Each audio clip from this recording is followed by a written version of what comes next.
예산 세 번째 여행 코스. 이번에도 예산만이 품고 있는 특별한 테마를 만나 봅니다.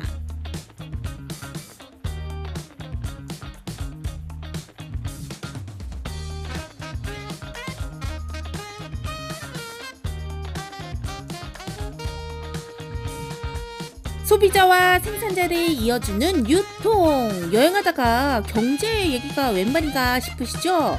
이곳은 조선시대 유통경제를 주도한 이들에 대한 얘기를 들을 수 있는 곳이랍니다. 서프라이즈 트립 세 번째 장소로 이동을 했습니다.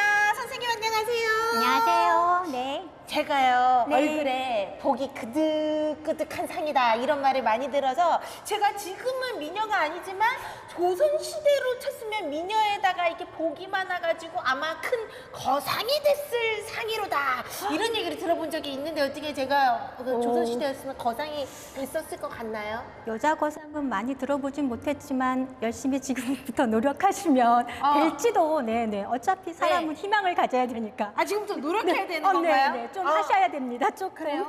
리포터 간두고 저 뭐 사과 가게를 하나 차릴까요? 아닙니다. 지금 하니까 열심히 하십시오. 네. 네, 여기는요 이렇게 바깥에는 좀 하나의 민속촌 마을 같기도 하고 네네. 또 안에는 또 박물관도 있고요. 네. 이곳에 대해서 소개를 좀 해주세요. 여기는 지금 내포 보부상촌입니다. 그래서 문화와 그리고 전통이 합쳐져서 테마파크로 2020년에 개장한 곳입니다. 보부상이 어떤 일을 하던 사람들인지 이렇게 역사적으로 전시된 곳이 여기 박물관이고요. 전국에 하나뿐이 없습니다. 근데 선생님 목소리가 너무 귀여우셔서 안에서 해설이 더욱 기대가 됩니다. 네. 아쉽게도 오늘 밖에 비가 와서 네. 밖을 잘 즐기지는 못하겠지만 네. 안에도 또 재밌는 것들 많이 있죠? 네네, 기대하십시오. 기대해 봅니다. 선생님 네. 가시죠.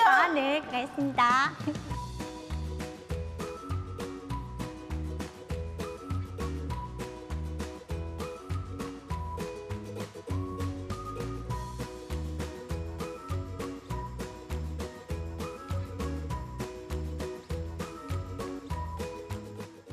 네. 보부상의 뜻. 네. 보부상이 보따리 장수인 건 알고 있거든요. 그것이 보상하고 부상을 합친 말이 보부상입니다. 네. 그래서 보상이라는 건 포대기 보자를 써서 그 포대기 안에 장신구나 비단이나 이런 거 좀 귀중한 것들을 이렇게 걸방에 지고 다니거나 머리에 이고 다니면서 팔러 다니는 사람들을 보상이라고 했고요. 네. 부상이라는 건 질부자를 씁니다. 그래서 지게 같은 것에다가 소금이나 생선 또 옹기같이 무거운 것들을 지고 다니면서 팔던 사람을 부상. 그래서 보상과 부상을 합친 말이 보부상입니다. 보부상들은 상무사라는 조직을 만들어 활동했다고 하는데요. 예산에서는 고려 말 조선 초에 상무사가 조직되어 큰 역할을 담당했다고 합니다.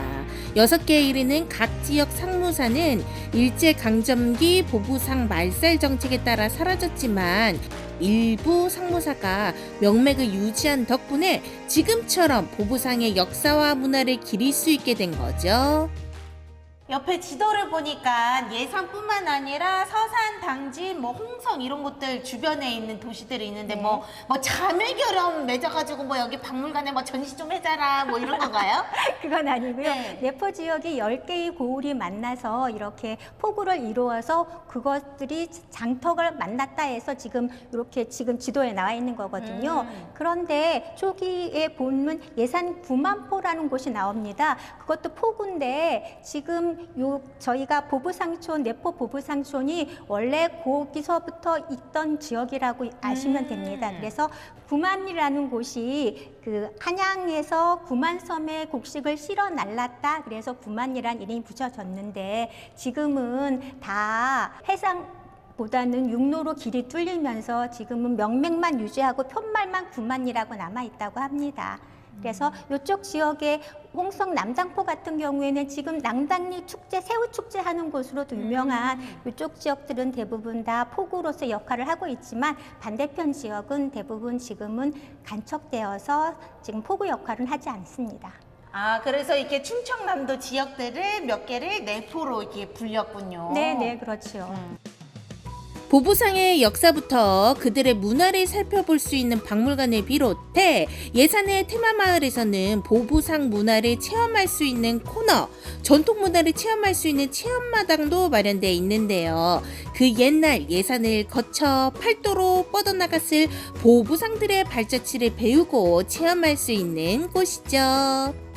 누가 옆에다가 멋있는 글귀를 써놓으셨어요. 모든 것이 내포로 모이고 내포로부터 흩어지다. 뭔가 이것만 네. 들으면 세상의 중심이 내포인 것 같은 그런 엄청난 의미를 담고 있는 것 같은데 네. 어떤 의미예요, 저 말이? 저희가 위에서 이 내포라는 지역이 자원이 굉장히 풍부했다, 해산물이 많았다까지 제가 네. 말씀드렸잖아요. 그렇게 자원이 많았었는데 그렇게 자원과 함께 문화도 같이 들어왔다는 뜻입니다. 그래서 여기서 문화가 들어와서 여기서 이제 전국으로 흩어지면서 문화도 같이 흩어졌다라는 뜻으로 이해하시면 됩니다. 예를 들면 어떤 문화들을 설명할 수 있을까요? 옆에서 보시면요, 불교와 천주교 같은 것도 여기서 시작해서 전국으로 퍼졌다라고 생각하시면 됩니다.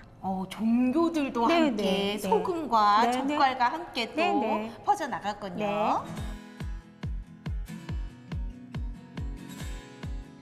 물건만 유통한 것이 아니라 다양한 정보 교류의 메신저가 됐던 보부상. 그야말로 조선시대 인간 네트워크가 따로 없었는데요. 박물관 곳곳에서 보부상의 다양한 역할과 활약을 확인할 수 있습니다.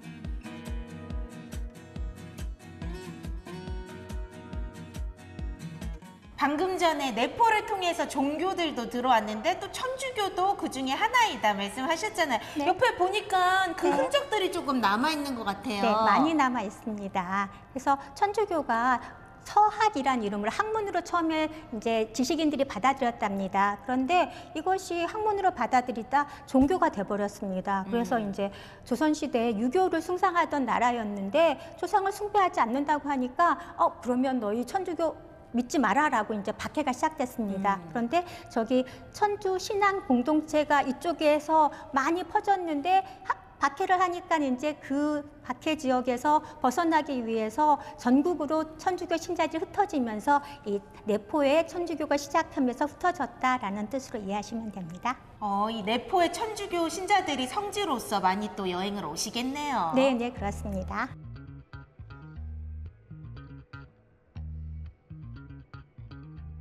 사람들이 모여들고 특히 큰 장이 서는 지역에서는 어김없이 다양한 전통 문화가 발생하기 마련이죠. 내포의 풍요로움을 보여주는 전시 내용도 눈에 띄는데요. 뒤에 사진들이 옛날의 모습을 재현해주고 있는데 이곳에서 뭐 축제를 하는 것 같은 그림들이에요. 네, 여기 풍어제를 하는 사진도 있고요. 이쪽 지역이 이제 포구였으니까 어염시수의 고장이라고 말을 합니다. 어염시수 말이 네, 좀 어렵지요. 네, 뭐죠? 한자어입니다. 네. 그래서 물고기 어자, 소금 염자, 뗄나무 시자, 물 숫자해서 물도 많고 소금도 많고 나무도 많고 이렇게 평야지대가 많았기 때문에 이곳에서 나는 농작물들을 한양으로 실어 나르기 위해서 이쪽 지역이 굉장히 백길이 좋았기 때문에 한양으로 실어 나르는 그 역할을 했던 곳이기도 합니다. 그러면은 네. 그 전화기에서 네. 내포에 있는 생선 좀 갖고 와거라, 굴비가 먹고 싶구나. 그럼 여기서 또 백길로에서 이동을 하고 네네. 또 백길이 곡간을 되게 좋았습니다. 채우고. 네네. 그렇군요. 그러니까 네. 풍요의 고장이었던 것 같습니다.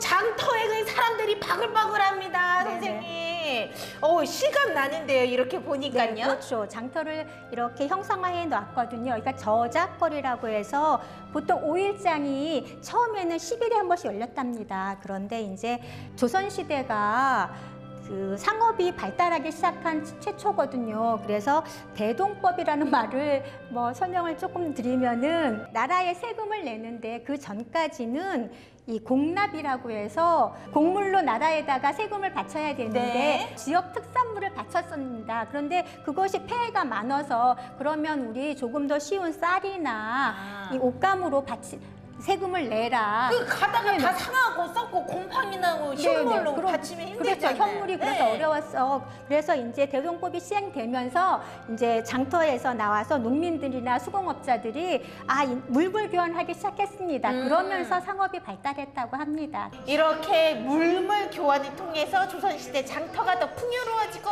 그 이 모습을 또 바깥에 또 네네. 그대로 옮겨놓은 듯이 또 많이 네네. 그렇죠. 저쪽으로 해놨잖아요. 바깥에 있습니다. 네, 거기도 둘러보시면은 이 느낌을 생생하게 느껴보실 수 있습니다. 네네.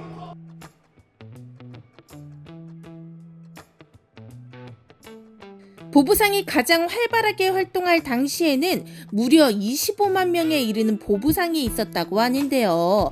그들이 역사 속에서 어떤 활약을 펼쳤는지는 다양한 문서와 유물로도 확인할 수 있습니다.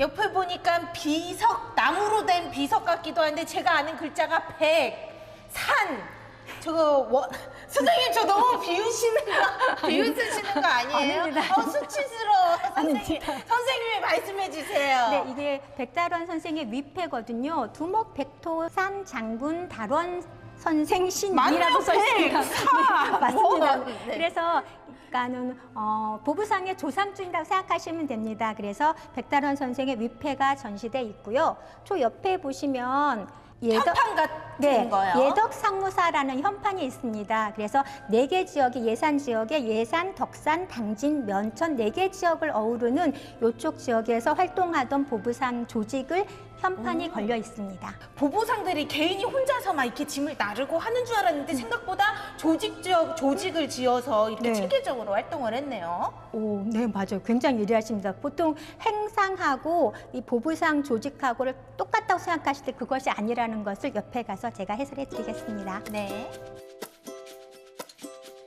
양쪽에 귀여운 손뭉치 2개를 장착한 페랭이. 사극에서 보던 보부상의 모습을 여기서 만나게 되는데요. 이 트레이드 마크에는 깊은 속사정이 있다고 합니다. 그 얘기 들어보실까요? 옆에 있는 모자를 보니까 너무 탐나는데 모자에 이렇게 달린 방울이 제가 좋아하는 그 랜드의 그 푸바오의 그 복실복실한 그 귀 같아서 네. 너무 귀여운 모자인데요. 네. 네. 네, 보부상의 2대 상징은 알고 가셔야 되거든요. 근데 그 중에 하나가 바로 이 페랭이 모입니다. 페랭이 모가 그러니까 양반들이 갓을 썼던 것처럼 여기 있는 상인들은 저렇게 대나무를 엮어서 만든 페랭이 모를 썼습니다. 페랭이 모 옆에는 저렇게 목화솜이 2개가 붙어 있거든요. 네. 그것에 대한 일화가 있는데 옛날에 태조 이성계가 이제 조선을 만들기 전에 전쟁이 있었답니다. 그때 상처를 입었는데 목화장수가 목화솜으로 치료를 해줬답니다. 그래서 그것을 기념해서 그러면 왼편에다가 목화솜을 달아라라고 얘기했습니다. 그 다음에 또 세월이 지나서 인조가 또 피난을 가게 됐는데 그때도 상처를 입었을 때 이 솜장수가 상처를 치료해 주니까 그러면 그때 왼편에 달았으니까 이번 오른편에 목화솜을 달아서 페랭이 모가 보부상의 상징으로 해다라는 일화가 있답니다. 그 다음에 또 하나가 나오는 게 촉작대입니다. 네. 촉작대는요. 이렇게 부상들이 지게를 지고 다니지 않습니까? 지게 작대기 역할을 했던 게 촉작대인데 그런데 보부상이 장과 장을 떠도니까 다음 장에 가려면 밤에 이동할 때도 있었습니다. 네. 그러면 도적들을 만나기도 했답니다. 그러면 이렇게 호신용으로 자기가 몸을 지키기 위해서 촉작대 밑에 물매장이라고 쇠가 붙어 있습니다. 그래서 쇠를 이용해서 그 도적대를 막는 역할을 했던 것이 촉작대입니다. 그래서 저렇게 페랭이모와 촉작대가 2대 상징입니다. 그러니까 촉작대는 호신용품이고 네네. 또 위에 있는 이 목화솜은 네. 일종의 상비약이라고 상비용품, 응급 상비용품이라고 네네, 그렇게 해서 이해하셔도 딱 됩니다. 전국을 돌아다니기 좋게 딱 착장을 하고 다녔군요. 네네. 고정 19년에 발표된 한성부 완문에 따르면요. 그 이전부터 보부상은 지역마다 각기 정해진 규율과 두령인 접장이 있었다고 하는데요. 유사시에는 국가에 동원되기도 했습니다. 제가 아까 보부상이 나름의 체계를 가진 것 같다 말씀드렸는데 네. 얻어 걸려서 선생님이 맞다고 하셔서 아니, 훌륭합니다.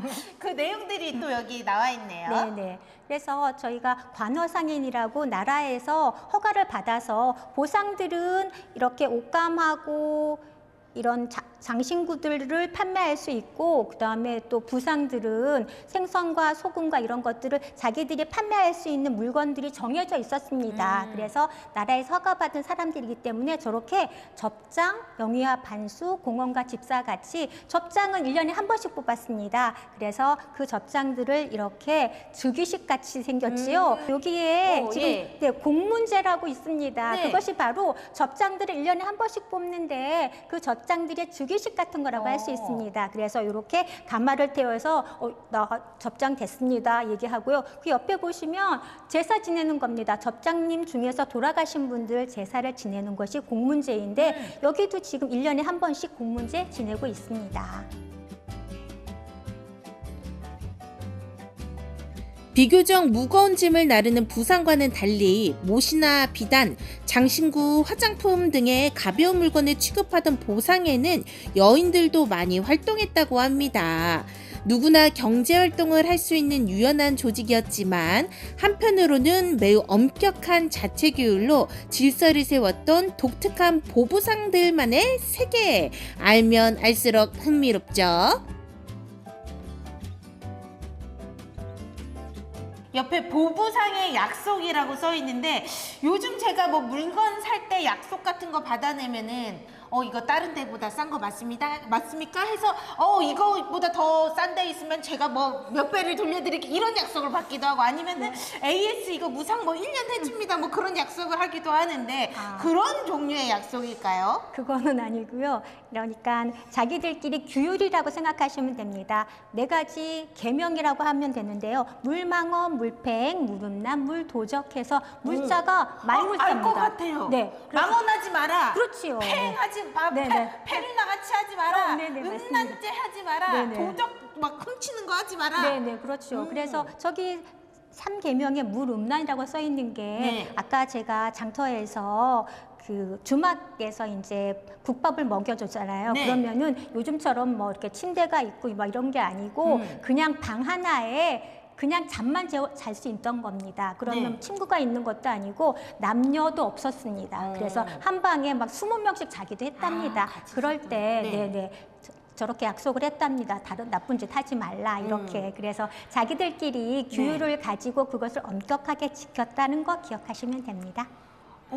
예상 외인데요. 보통 네. 뭐 그 상인들의 약속이라 하면은 어떻게 해서 뭐 덜을 잘 팔아라, 매출을 몇 %까지 내라, 뭐 네네. 이런 그런 명령을 할 줄 알았는데 네네. 생각보다 도덕적으로 살아라, 바르게 살아 그런 정신적인 측면까지 신경 썼다는 게 네네. 좀 자부심이 느껴지는 부분인데요. 네, 자기들 조직을 이제 이끌기 위해서는 스스로의 약속들을 저렇게 했다고 합니다.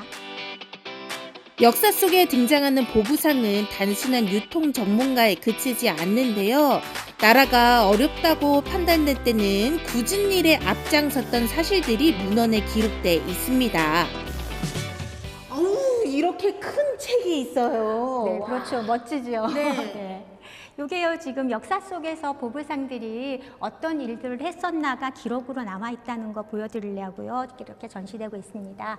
그래서 임진왜란 때는 선조가 의주로 피난 갈 때 보부상들이 식량을 실어 나르는 일을 하기도 했고요. 병자호란 때도 이렇게 전쟁이 많아서 또 피난을 갔습니다. 그래서 남한산성을 피난 갔을 때 이때도 식량이 부족했는데 보부상들이 그거 식량을 실어 나르고 병든 환자들을 이렇게 치료해준 역할을 했었다고 합니다. 그래서 보부상들이 발이 빠르고 길을 잘 아니까 아까 제가 관허상이라는 말 했잖아요. 그럼 나라에서 허가를 받아서 장사를 할 수 있었던 사람이니까 나라에서 필요로 했을 때도 그 역할을 하는 사람들이었다고 기억하시면 됩니다. 그러니까 전국을 많이 돌아다니고 또 네. 발빠르게 사람들을 많이 만나다 보니까 네. 서민들이나 백성들이 필요한 부분을 보부상들이 잘 채워줬던 중요한 네. 역할이었던 것 같습니다. 네. 그 옛날 팔도를 하나의 맥으로 이어주던 그들, 보부상을 예산에서 만나보시죠.